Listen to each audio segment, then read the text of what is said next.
I proposed marriage to my girlfriend in a beautiful orchid greenhouse. She burst out laughing, saying getting married would ruin all my fun, and that I was too boring. 5 years later, I'm happily married to my PhD Marine Biologist wife, and we have twin daughters. Now my ex, divorced and regretful, is desperately trying to reconnect via my anniversary posts. I met Robert when I was working as a consultant in renewable energy near Johns Hopkins University. She was an art teacher with curly, rebellious hair, paint-stained fingers, and a way of speaking that seemed to infect life. She always dreamed of traveling the world, painting in different cities, and having new experiences. After more than 2.5 years together, I believed we were building something serious. We had talked about trips, a future house, and how we wanted our life to be. I was convinced we shared the same dreams. For 4 months, I secretly saved to buy the perfect engagement ring, an Art Deco model that Robert had admired in an antique store in Fells Point. I remember the day she saw it. She ran her finger over the display glass, saying it reminded her of the 1920s jewelry her grandmother used to wear. "Someday," she murmured. And in that moment, I decided that ring would be hers. I organized everything meticulously. I got private, after-hours access to the Orchid Greenhouse at the historic Botanical Conservatory in Baltimore. That place had special significance. We had our first kiss there during the spring festival, surrounded by cherry blossoms and distant jazz music. I wanted the proposal to complete the circle of our story. The evening was perfect. Golden sunlight filtered through the glass roof, tinting the atmosphere with a warm, almost magical hue. The humid air was heavy with the scent of tropical flowers, and the orchids seemed to explode in impossible colors. As we walked among the floral arrangements, I led her to a secluded corner where the rarest specimens grew. "This place is magical," she said, stroking a white orchid with violet veins. "I can't believe you got private access." That's when I knelt among the orange flowers, my heart pounding in my chest. I opened the small velvet box, and the ring shone exactly as I had imagined. "Robert, will you marry me?" I asked, trying to keep my voice steady. She looked at me and burst out laughing. It wasn't a nervous or emotional laugh. It was pure amusement, as if she had just heard an absurd joke. "Oh, please," she said between fits of laughter. "Getting married would ruin all my fun."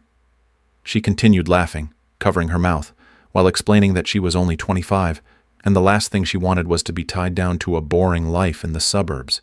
She wanted to travel Europe, attend festivals, and live without plans. An older couple tending flowers nearby stopped when they heard her. The woman held her watering can in the air, pretending not to look, though her expression said it all. Second-hand embarrassment. But Robert didn't notice.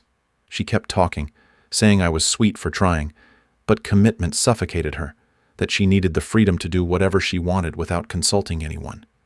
I was still there, kneeling with the open box in my hands, while the entire scene, the orchids, the light, the warm air, turned into a silent mockery. Everything we had shared, the conversations about the future, the dreams, the promises, collapsed in seconds. I slowly closed the box and stood up. The older couple watched me with pity. "You've made your feelings about our future very clear," I said, putting the ring in my jacket pocket. She stopped laughing and looked at me, confused. "Are you mad? I thought you knew I didn't want anything that serious. We have fun together. Isn't that enough?" I looked at her among the tropical flowers, as radiant as ever, and realized that I didn't really know her. Or perhaps I had simply seen in her what I wanted to see. I replied calmly, "It is not enough." The walk back to the parking lot was endless. Robert talked nonstop behind me, trying to justify her words, saying we could still have an incredible relationship without rush or labels. But I was no longer listening. I only thought about the ring I had put away, the months of preparation, and how naive I had been to believe we both wanted the same thing. That night, I drove straight to my brother James's house in Annapolis. It was 40 minutes of silence and circular thoughts, with her laughter repeating in my head like an unbearable echo. When James opened the door and saw my face, he didn't ask anything. He handed me a beer and pointed to the sofa. I spent the night staring at the ceiling, reviewing every conversation with Robert, trying to find where I had deceived myself. At dawn, I drove to the antique store in Fells Point. I waited on the curb until the owner, a kind old man, opened the door. as soon as he saw the closed box in my hands. He understood everything without needing words. "Sometimes the timing just isn't right, son," he said in a serene voice while processing the refund. I was more grateful for his discretion than I could express. No more explanation was necessary. I left there with the money, a feeling of emptiness and a painful certainty. I had loved a version of her that never existed. I used my key to enter the townhome we shared while Robert was at her usual Saturday morning yoga class. I walked through every room precisely, packing only the essentials, avoiding anything that implied a future argument or attempt at negotiation. I left nothing to chance. The framed photo of us at the Orioles game was still on the dresser. The books we had bought together remained neatly on the shelves. I took only what was mine, what fit into 2 large sports bags. I left the key and the parking pass on the kitchen counter next to a note written on the back of a utility bill. "I will arrange later for the rest of my belongings. I hope you find all the adventure you are looking for." No drama, no reproaches, just a concise farewell that acknowledged an undeniable truth.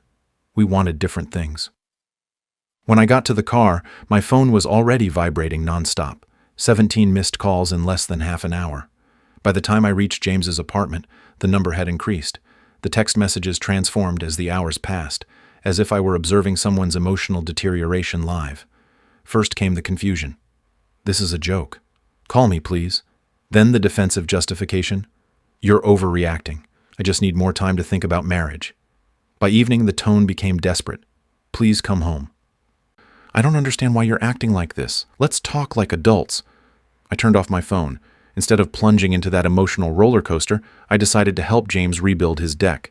There was something therapeutic about measuring, cutting, and nailing boards, feeling the tangible progress of something physical after months of investing energy in a relationship that ultimately didn't mean what I thought it did. That night, when I finally turned on my phone, I found 43 messages and 12 voicemails. Robert had called my parents, my sister Chloe, even co-workers, insisting it was all a misunderstanding, that I was overreacting to a simple conversation about the future. She claimed she had never told me no, only that she needed more time to process the commitment. The first recordings sounded confident. The last ones were fraught with anxiety.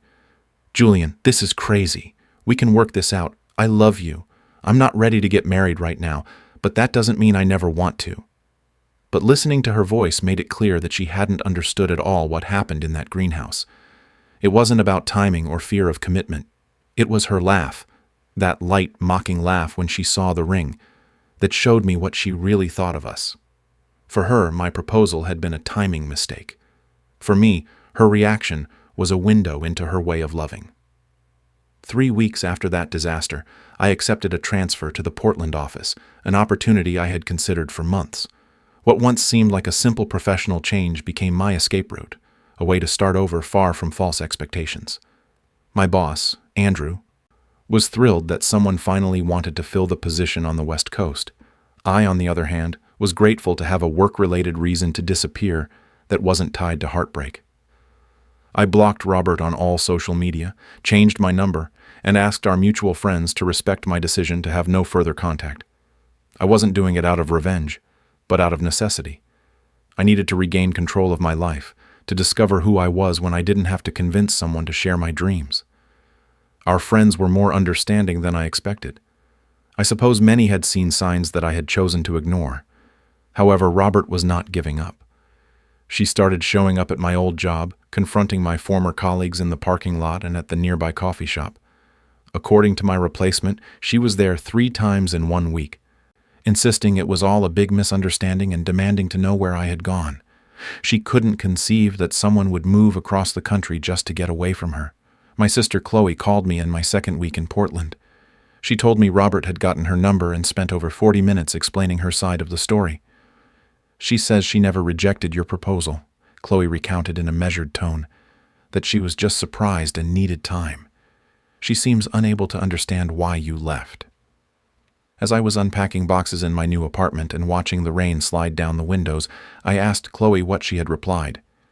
I told her that if she truly wasn't ready to commit, she should have said so earlier, not humiliate you in front of everyone, and that laughing during a proposal is hardly the reaction of someone who is confused, but of someone who doesn't feel the same way, Chloe replied candidly. "Robert," she said, defended her attitude by saying that her laughter was nervous excitement, not rejection.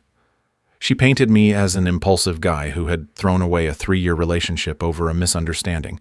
For her, everything could be fixed with a simple conversation. She asked for my new number, but Chloe was firm. I told her if you wanted to talk to her, you would have already done so. Meanwhile, I discovered that Portland suited me perfectly. The renewable energy industry was booming, and my experience in sustainable urban projects in Baltimore made me a valuable candidate for the local teams. I rented a small apartment in the Pearl District with large windows overlooking the Willamette River, just a few minutes' walk from work, but far enough from downtown to enjoy the calm. My new colleagues were passionate about the outdoors. On weekends, they explored the Columbia River Gorge or skied on Mount Hood. For the first time in a long time, I started saying yes to spontaneous plans without consulting anyone. It felt ironic to be living the very free and adventurous life that Robert claimed to desire, only 3,000 miles away and without her. In Baltimore, according to some friends who still kept in touch with her, Robert had become almost obsessive about my absence. Apparently, she had created fake social media accounts just to spy on my movements, trying to bypass the blocks I had set. She asked about me in places we used to frequent, and even called my parents' house, something my mother considered an unforgivable intrusion. "She seems to believe you're going through some kind of temporary crisis," my father commented in one of our weekly calls. "She told your mother that you had always wanted to travel and that moving to Portland was just a way to get it out of your system before settling down with her." It was impressive how far her self-deception could go. In her mind, my definitive move was just a little rebellion, a fleeting phase before returning to Baltimore and the relationship she had decided we should have. She couldn't understand that her rejection had affected me so deeply that it completely changed how I saw our history. "I hope she finds what she's looking for," I sincerely replied to my father, "but it won't be with me." 3 months after starting my new life in Portland, Chloe sent me a screenshot of an Instagram story posted by Robert. It was a photo of the greenhouse where I had proposed with the caption, "Some places hold too many memories," followed by a broken heart emoji. She seemed to be touring our old spots like a tragic protagonist in a romantic movie, sharing her pain to gain sympathy online. I deleted the screenshot without saving it and went for a run along the riverfront, watching the cargo ships glide by as the sun set behind the western hills. That night, I understood something simple. I hadn't thought about that proposal for over a week. For the first time since that afternoon in the conservatory, I felt that Portland was no longer a temporary refuge, but my home. And with that, something inside me began to heal. 6 months later, my life had taken a surprising turn. I joined a climbing group that met on Saturdays at Smith Rock State Park, a couple of hours southeast of the city. Hanging from a cliff and relying only on your hands, your gear, and your focus has something deeply liberating about it. The group was diverse: software engineers, teachers, employees of outdoor gear companies, people who became the first friends I made for myself without Robert's influence or approval. It was also during these excursions that I discovered my passion for landscape photography. The Pacific Northwest offered an endless variety of settings: the basalt cliffs at Smith Rock, the fog-covered forests on the coast, the changing skies at sunset. I invested in a good camera and started documenting every outing, learning to capture how light mixed with shadows on the stone and trees. Photography taught me to stop, to observe, to stop living, only anticipating the next step. My therapist, Dr. Perez, helped me understand that my relationship with Robert had repeated a years-long pattern, confusing love with the constant effort to prove I deserved to be valued. We worked on my tendency to overinvest in bonds where the other person remained emotionally distant, and slowly I learned to distinguish between who values your gestures and who simply takes them for granted. "You spent 3 years trying to prove you deserved to be chosen," she told me once during a session. "What would happen if you were with someone who already knew your value without needing you to remind them all the time?" Meanwhile, back in Baltimore, Robert had transformed her social media into a carefully curated showcase of her new, full, and free life. Chloe occasionally sent me a screenshot when the post became too absurd. She was traveling constantly: Iceland, Thailand, Bali, always with captions like "Live authentically" or "Follow your heart," accompanied by perfect photos. I was told she was spending all her savings on these impromptu trips, each one more expensive and extravagant than the last. Her stories showed an endless sequence of different men, Dinners at trendy restaurants, music festivals, beach getaways. Every image was accompanied by forced hashtags like living the life or ma no regrets. But behind the sparkle of those photos, desperation was evident. She posted every detail as if she needed to remind herself that she had made the right decision. One day, Andrew, a lifelong friend, called me and commented, "She still talks about you at parties." She starts telling her adventures with some new guy and ends up saying she escaped someone who wanted to cage her in routine before she had truly lived. But then she always asks if anyone knows anything about you, if you're still in Portland, if you're dating anyone. Apparently, Robert had convinced herself that I was going through some kind of extended quarter-life crisis and that I would eventually return. Regretful. Andrew laughed as he told me, "She really seems surprised you haven't called her. She thinks you're the stable type who would patiently wait for her to mature." The irony was overwhelming. While she was faking an adventurous life for the cameras, I was actually living it, exploring new landscapes every weekend, learning climbing techniques, taking photography workshops, and for the first time surrounded by people who didn't demand anything from me but to be myself. The real difference was that I no longer needed anyone to see my experiences to validate them. I wasn't acting or building an ideal version of my life to show online. I was simply living it without expectations, without filters, with a tranquility I couldn't even imagine before. 9 months had passed since I left Baltimore, and my life had completely changed. I was promoted to senior consultant, leading a team that designed renewable energy systems for large-scale commercial projects across the Pacific Northwest. The job was demanding, absorbing, but also deeply satisfying. It was the kind of professional growth I had always wanted, although I had never dared to prioritize it while trying to sustain the unstable balance that was my relationship with Robert, with her sudden crises and constant need for attention. My new apartment, located in the Horn District, represented the internal change I had experienced in many ways. It was bright, with high ceilings, creaking wooden floors, and a balcony overlooking the treetops. I set up a small office there where I spent my evenings editing my photographs, that hobby I had neglected for so long. I started submitting my best landscape shots to specialized magazines, and over time, several were published in regional climbing guides and nature magazines. That restored a sense of purpose and freedom I had forgotten. The routine felt balanced, work during the day, walks in the parks at sunset, and weekends dedicated to the mountains. Life, finally, felt like my own. But the news that snapped me back to the past arrived one evening through Chloe.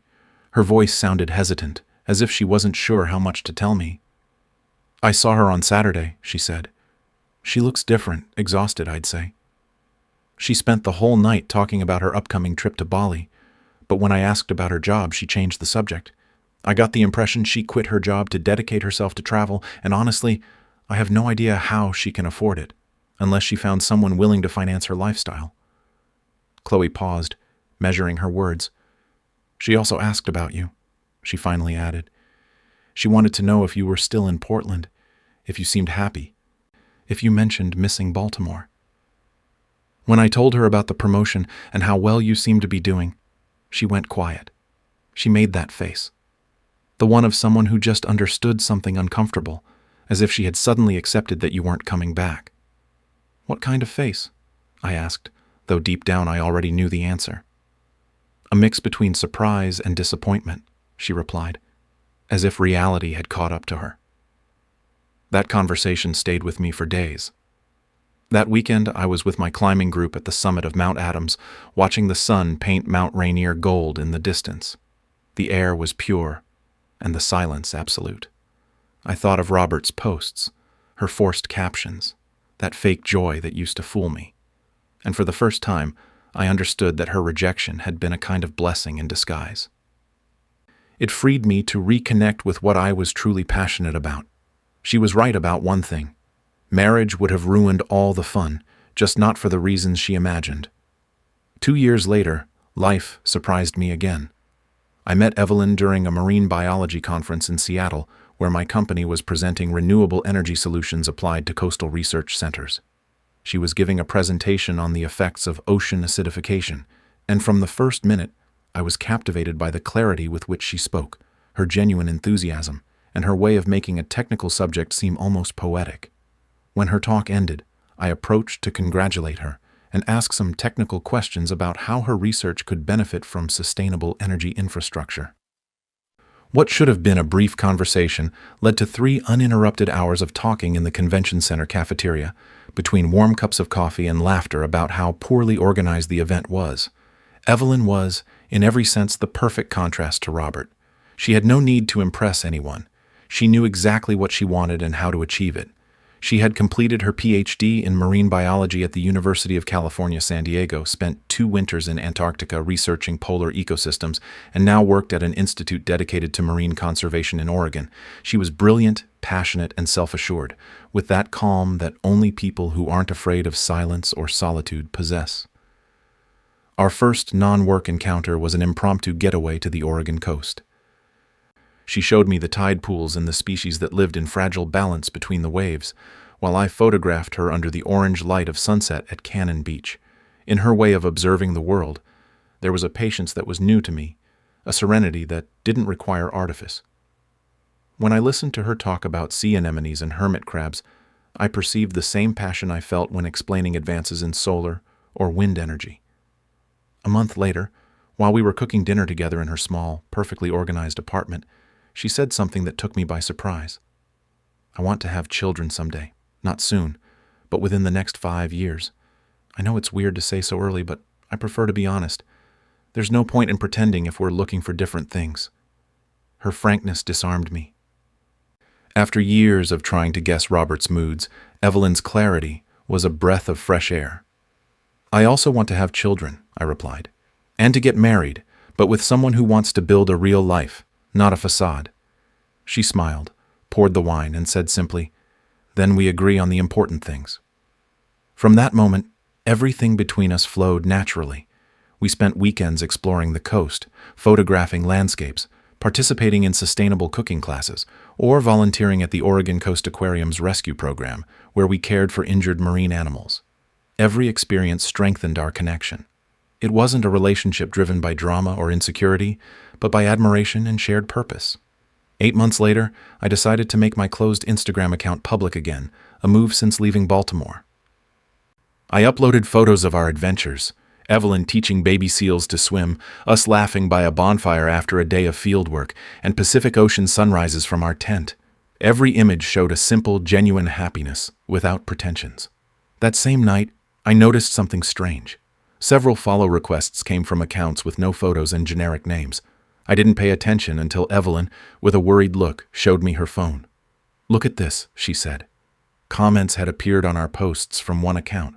The messages were ambiguous and annoying, insinuations about people who settle for less and relationships empty of passion. Then a more direct one. "Some people move across the country just to run away from their real feelings. I hope it's not just a geographical cure." I felt a knot in my stomach. I recognized the tone immediately, the passive-aggressive phrases, the unnecessary metaphors. Robert. I took screenshots and blocked the account, but soon others started appearing with different names, leaving almost identical messages. The obsession, apparently, hadn't ended. I remember the message perfectly. "I hope she knows she's competing with the memories of someone who truly helped you grow. It must be comfortable dating someone secure after having felt real chemistry. Rebound loves always look perfect until the novelty wears off. The tone, the style, and that mix of passive aggression with false psychological reflection were unmistakable." Robert, as I later learned, had spent 2 years watching my life from a distance. She had created fake social media accounts to follow my posts, waiting for any detail that would serve as an excuse to reappear. She wasn't doing it out of affection, but out of a need for control. I had blocked her, yet she couldn't let go. When I told Evelyn, my current partner, her reaction was immediate and direct. "This is harassment," she said flatly, "and it's pathetic. She rejected your proposal. You moved on, and now she's chasing you because she can't stand seeing you happy with someone else." That afternoon, we reviewed everything, blocked suspicious profiles, configured the privacy of our accounts, and tried to close every digital door Robert had left ajar. But the emotional damage was done. Knowing someone had been spying on me for so long was deeply disturbing. Even worse was discovering, through mutual friends, that her behavior had become erratic. According to Andrew, Robert had ruined 3 serious relationships since our breakup. It always happened the same way. When the men spoke of commitment or mentioned introducing her to their family, she would panic and end up sabotaging everything. Andrew told me she had developed a pattern: brief relationships, 3 to 6 months long, that ended abruptly when the possibility of something stable arose. In one of them, she told her partner she needed to focus on her career, but 2 weeks later, she quit her teaching job to try to be a travel blogger. She had been living on credit, posting photos in cheap hostels under the hashtag #AuthenticLife, while maintaining a free-spirited, bohemian style that wasn't grounded in reality. The most revealing detail came from Chloe, who learned through Robert's sister that she had been in therapy for over a year, trying to understand why she couldn't maintain a healthy relationship. In one of the sessions her sister recounted, the therapist asked her to define what she truly sought in a partner, and Robert broke down crying. She realized she had spent years comparing everyone to the same person: me. Chloe was specific in recounting it. She told her sister that she ruined everything because no one treated her with the attention I gave her, that no one remembered the small details or planned dates with the same care. She said I was the only man who had made her feel truly seen and valued. When I shared that with Evelyn, she took it with the serenity of someone observing a curious phenomenon from a distance. So she rejected commitment when she had it. She spent 2 years convincing herself she wanted freedom, and now she realizes that what she was really looking for was security and genuine affection, she summarized. It's sad, but it has nothing to do with you anymore. That night, while Evelyn slept beside me, I stared at the ceiling, thinking about how much my life had changed. 2 years ago, I had been begging someone to want a future with me. Now, I shared my life with a woman who not only desired it, but was building that future with me every day. 3 years passed since that disastrous proposal attempt at the botanical garden until Evelyn and I decided to get married. There were no dramatic scenes or prepared surprises. Everything was natural. One quiet night in her apartment, while we were reviewing grant applications for her research project, she looked up from her laptop and said calmly, "I think we should get married next year. We both know what we want, and I'd like to try to have children before I'm 32. Sounds perfect, I replied, and I meant it with absolute conviction. For the next hour, we talked about budgets, possible dates, and coordination with her academic commitments. It was exactly the kind of practical, honest conversation I had always imagined having in a marriage. We chose to celebrate the wedding at the Columbia River Gorge, an outdoor venue overlooking the basalt cliffs where we had spent countless weekends exploring together. The ceremony was small and intimate, only close family, true friends, and colleagues who had become part of our lives. Her maid of honor was her graduate school colleague, a woman who perfectly understood Evelyn's professional passion and personal values. That day didn't feel like the start of something uncertain, but the culmination of something we had already been building. When I saw her walk toward me with her grandmother's pearl necklace and a simple dress chosen for comfort, I didn't feel the anxiety that had accompanied me in the past. Only peace. This time everything made sense. Our honeymoon was a photographic expedition to New Zealand's South Island. We combined her interest in temperate marine ecosystems with my growing love for landscape photography. We camped in remote locations, documenting the encounter between mountains and ocean, while she collected samples for a joint project with other researchers. Every sunrise was like a gift. Waking up to the light filtering through the peaks and watching her take notes next to the tide pools was feeling that we were exactly where we should be. The images I captured during that trip were the best of my career. Portraits of a stunning landscape and a woman living her vocation with a contagious passion. I understood then that I had found what I always sought. A relationship where both of us grow, where our dreams don't compete, but complement each other. Meanwhile, back in Baltimore, Robert was still confronting a very different relationship with the word commitment.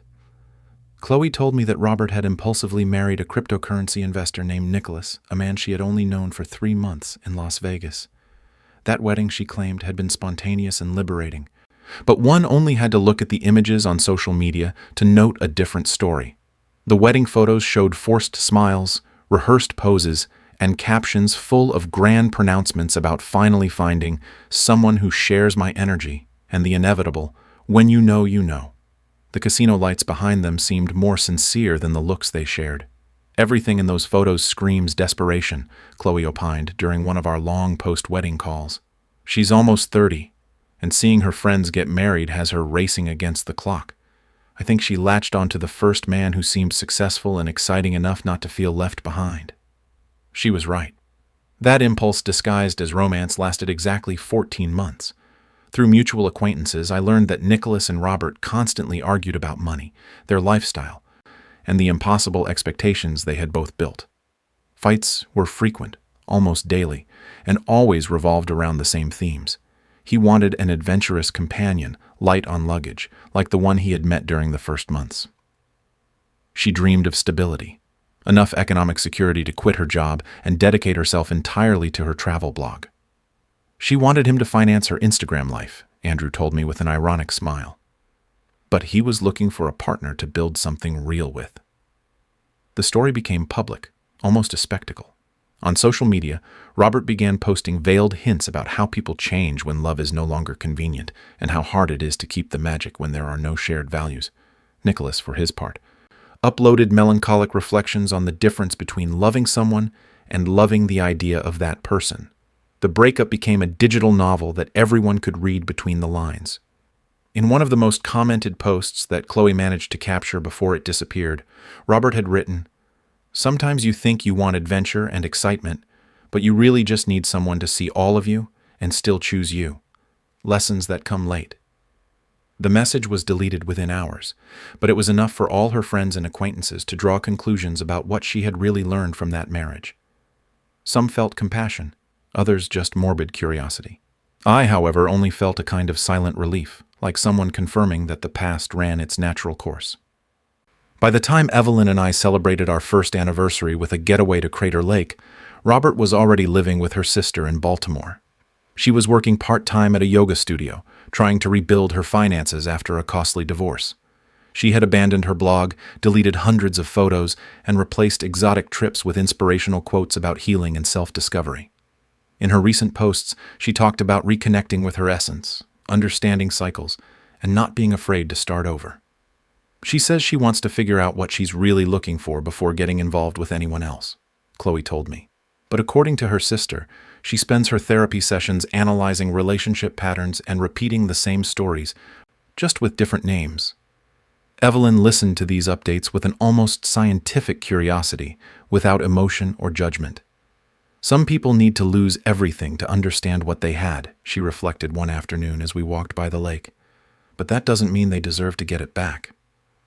Our relationship was nothing like what I once had with Robert. With Evelyn, everything was different. There was mutual respect, shared goals, and a deep compatibility that didn't depend on impulse or appearances. When she was enthusiastic about a new research project or I received a demanding photography assignment, we celebrated each other's achievements with genuine joy, without a trace of competition. There was peace in every conversation, something I had never experienced in my previous relationships.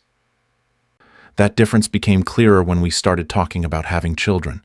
Evelyn approached the subject with the same common sense with which she faced any challenge: reflection, open dialogue, and realistic planning about how to integrate parenthood into our lives. There was no drama or impulsive declarations, just calm conversations about timing, finances, and family balance. "I love that we can talk about the future without me feeling like I'm pressuring you," she told me one night while we discussed names and details for the baby's room. With my ex, any mention of commitment made him panic, like I was trying to trap him. "I don't feel like I'm giving up anything," I replied. "I want all of this, the house we're looking for, the coming years. I'm growing old with you while you save ecosystems and I photograph them with my camera." That night, watching her read her scientific papers in bed, I understood that Robert's laugh, the one she gave me when she rejected my proposal years ago, had been one of the best lessons of my life. It hurt at the time, but eventually I understood it was the starting point for everything good that followed. 3 years after that disastrous proposal attempt, Evelyn and I welcomed our twin daughters, Sophie and Ella, who arrived 3 weeks early, healthy and full of life. I will never forget the moment Evelyn held them for the first time. There were tears in her eyes, a mixture of exhaustion and pure happiness. "We made them together," she whispered. And I knew she wasn't just talking about the biological miracle, but everything we had built as a couple: trust, support, serene love, and teamwork. The girls transformed our life just as we expected, almost like a perfect closure to everything we had once dreamed of. We spent the following months adapting our craftsman-style house in southeast Portland. We turned Evelyn's former office into a nursery with underwater forest murals painted by her. I converted the basement. One side became a marine biology lab so she could continue her research during maternity leave, and the other I turned into a darkroom to develop my analog photographs, a dream I had been postponing for years. The backyard became her sanctuary. She transformed it into an organic garden full of herbs, tomatoes, and pollinating flowers. Often, while the girls slept in their Moses baskets next to the garden beds, Evelyn would talk to them about soil chemistry, microorganisms, and nutrient cycles, as if they could already understand her. I watched them from the doorway, my camera hanging around my neck, aware that happiness doesn't always come with fireworks, but in shared silences, in the simple routine of knowing you are exactly where you should be. Two scientists raising future scientists in an environment where curiosity and learning were part of the air we breathed. The twins had inherited Evelyn's analytical thinking and my attention to detail. From a young age, they displayed a fascinating logic. Sophie organized her blocks with obsessive precision, and Ella focused on checking the stability of each tower before constructing the next. Evelyn recorded their progress with the same rigor she applied to her research. She kept charts on their problem-solving skills, notes on their social behavior, and even chronograms of cognitive development. One afternoon, watching Sophie, barely 18 months old, manage to open a child-proof cabinet, Evelyn commented with a mix of pride and tenderness, "They are going to be incredible women, independent, curious, and confident in their own intelligence." Our 5th anniversary coincided with the twins' 2nd birthday, so we decided to combine both celebrations into a family trip to the coast. Evelyn wanted the girls to discover the tide pools, and I was excited to capture their first reactions to marine life. We updated our camping gear to adapt it for the girls, but the spirit remained the same, she explaining natural phenomena while I immortalized the excitement on their faces in photos.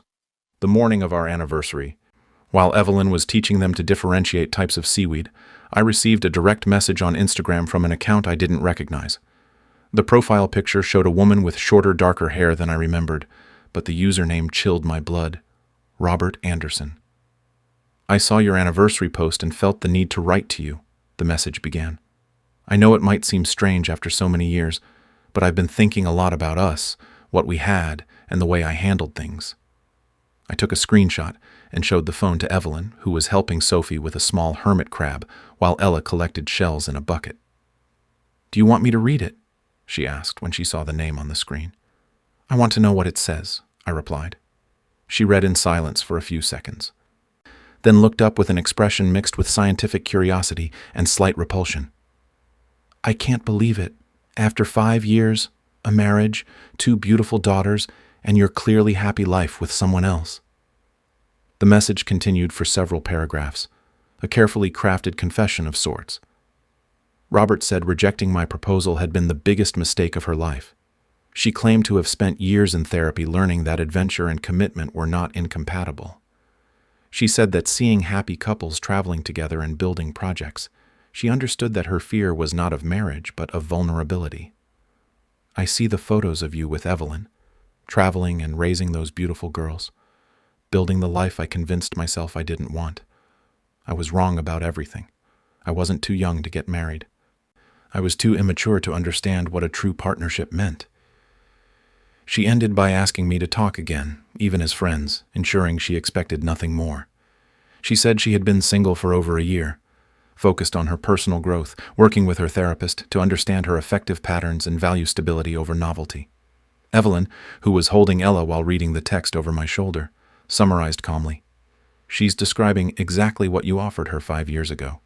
She rejected it, sought the opposite, and now intends to return to the starting point." The message concluded with an invitation for coffee if I ever returned to Baltimore just to clarify the past. She said she expected nothing, only to show that she understood what she had lost. As Evelyn explained to the girls how sea anemones survived in the coastal pools, the sunlight reflected off her wedding ring. The twins watched intently, absorbed in every word. That image, my wife teaching, our daughters learning, was the definition of fulfillment. "What do you want to do?" she finally asked me as the girls played with their buckets in the sand. "Delete it," I replied without hesitation, "and block the account." Evelyn smiled, handed me the phone, and commented, good decision. Although from a psychological standpoint, the timing is almost poetic. Right on your 5th anniversary, with twins and stability, she sees everything she once said she didn't want. That night, as Evelyn softly sang the girls to sleep in the tent, a few feet from the shore, I deleted Robert's message and blocked her profile. Outside, the waves crashed against the rocks where we had spent the day exploring, and the twins mumbled half asleep, oblivious to everything. I thought of Robert, alone somewhere, looking at the photos of the life she had rejected, and understanding too late the price of her decisions. Her message revealed that she had spent 5 years learning the lessons I tried to teach her at the time. She wanted redemption, but her personal growth came too late to matter. And as I watched Evelyn kiss our daughters before lying down beside me, I understood something with absolute clarity. Her message was not a temptation, it was a confirmation. Her refusal in that greenhouse had been, unknowingly, the greatest favor anyone ever did for me. It freed me to find the person with whom I truly could build the adventurous, loving, and meaningful life I had always dreamed of.